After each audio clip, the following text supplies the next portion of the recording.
Hey, what's up guys? So I have another sort of color grade, color exploration method that I sometimes do that I want to show you guys. Real quick though, I want to mention it's raining, and man, it's been raining all day today, but I really want to get this recorded for you guys. If you hear some pitter patter of raindrops on the window, I'm sorry, but I'm going to try to filter it out later. If it gets real bad, I will abandon this recording, but it's been raining all day. It's not going to stop. I really want to show you guys this. So I always talk about how we explore color in all kinds of different ways, often to kind of, for lack of a better term, trick ourselves into trying new things out, right? Apart from just looking at color palettes in general, you know, like, oh, I wouldn't have considered a warm vibe here when I usually do a cool vibe, or whatever the case may be. Yes, that's part of it, but also just a different way to approach, I don't want to say experimental color, because I actually don't do a lot of crazy experimental color. I don't.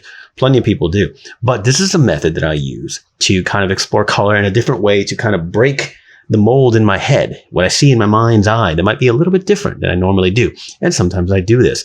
After I show you the method manually, I'm going to show you how we can use our own tool, CMX2, to create your own kind of sets of palettes that you can use in this method. So let me show you what I am talking about. Now, we can color grade all kinds of ways, right? I just mentioned CMX2, and a gradient map, as we can see here as an adjustment layer, is a wonderful way to color grade. I've talked about that at length. But the gradient adjustment layer is another way to color grade if you leverage it the right way. So what I'm going to do is I put up a gradient fill, right? I'm going to leave it as it is. Just leave it. Doesn't matter what the settings are. I'm going to have my properties window here open. Now I have my gradients right here. As you can see, I have a bunch of them. I have a bunch of stuff here that I created from, in this case, Marvel movie posters, and there's some King Crimson album covers, Pink Floyd album covers. All it was just me trying to find color palettes that I can put together. Now, let's go ahead and choose one. How about Captain Marvel? What the heck? So we get this color grade. And you might think, how is this useful? And if your brainstorm is, hey, blend mode, you're absolutely right. That is the beginning. I'm going to start with soft light. We already have a look. As you can see, it's pretty intense. It's too strong. We can play with that. But here, let me show you different ways to play with it. First, I'm going to put it at 50% opacity. I think that makes the most sense, okay? Second, we can come over here to our properties window when we're on the gradient fill. And we can immediately try different things like the radial fill to see how that one's not too different. Probably not going to use the angle fill very much because it has that line in the middle. We have the reflected one, and we have the diamond shape. You see just little small variations, right? But get this, let's put it on the radial one. We double click the gradient fill adjustment layer. Now we're in this mode. We can drag this around to put it in different places to see if it find something different that we didn't see happening. And while we're here, we can also change it to linear, and we can keep moving it. We can rotate it, as you can see here with the angle. Rotate it any angle we want to see what kind of feel we can get. Let's see if I can find that again. There it is. It's cool. That's kind of interesting. Let's rotate it some more. Okay. And while we're here, of course, we can change the scale. We can really finalize exactly what we want. And while we have our other gradients open, we can click them and see how that affects the look. Double click again, and we can move this wherever we need to move it. Let's put the scale at 100. Okay. And let's see where we can move this around. You know what? I'm going to put it on radial. There's the obvious radial. You can see the circle there. Oh, maybe not that big. Let's move it maybe in this direction. Move it down here. Choose a different one, etc., etc. Let's go down here to these album covers. Oh, that's interesting.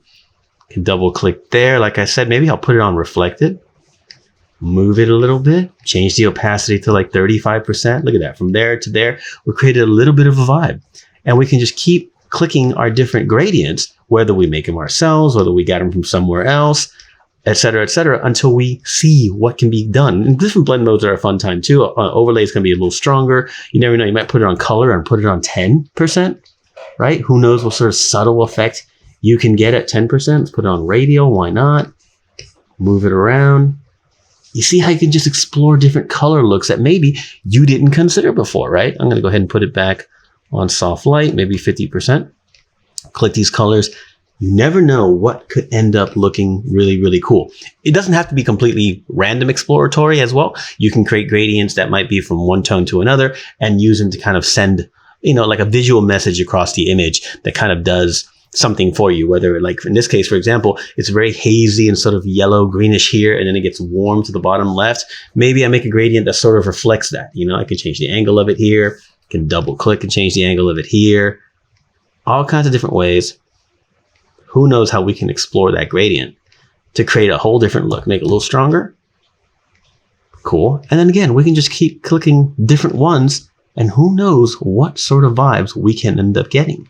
Now, if you like this method and you think, you know what, this is kind of working for me, let me see what I can do to kind of move things around, something like that. And you might think to yourself, how do I get these gradients? How do I make these gradients? Well, let me show you a couple of things. With CMX2, we can do it. We can create gradients and save them in a different way too. So for example, speaking of album covers, here's Pink Floyd, Wish You Were Here in 1975. I did scan it already with CMX2, but I'm going to scan it again. Okay, and there we go. We have this cool palette right here. I kind of smoothed it out a little bit. Without going to my target image, right now I'm just going to apply it immediately right back to itself. Inside a CMX2 folder, we have the gradient. Double click it. Opens up the properties window if it's not open already. Go in here and there it is. So we can call it Wish You Were Here, right? And say new. And there it is. You notice that the way CMX2 creates palettes, it actually accounts for luminosity levels. So we have some transparencies, and sometimes that can be super cool. Let me explain what I mean. Go back to our image. Okay. And then now in our little gradients window here, we go to the bottom and there's Wish You Were Here. We'll turn it on. There it is. Let's make it a little stronger. And if we move it around, we see like a cool lighting effect, and a certain area is just transparent. See that? So we can create this wash of light color, like color and light, if you will, right? Maybe even stronger. Who knows? Right? And if we choose like something crazy, you can see that. But there's Wish You Were Here. Who knows what that can do for us, right? So how about animals? Okay, this is a different version of animals, but nonetheless, let's go scan that one. Oh, wrong button. Let's go ahead and scan animals. And there it is. Probably going to smooth that out just a little bit. Maybe not so many swatches. Oh, I like that. Apply it. Open up the gradient. Come here. And we're going to call it animals. And we're going to say new. And there it is. Come back here. Close that. Go to our gradients. Okay. And there's animals. Boop. We can move that around. We can rotate it. And we started with some inspiration from an album cover.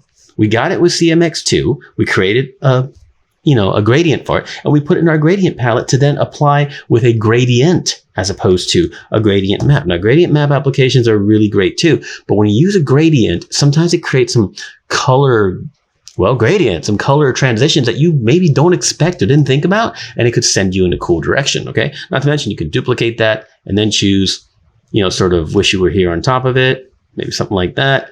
And who knows where that one can go. You can rotate it. And now you have two of them doing two different things, right? That was extremely subtle, but still, right? Who knows what direction you can take your shot. That's a little bit more light effecty, but it has a little bit of a gradient that maybe you didn't expect to do, like I said. And when you start piling these gradients together, right? It doesn't matter what the settings are. I'm going to use my presets.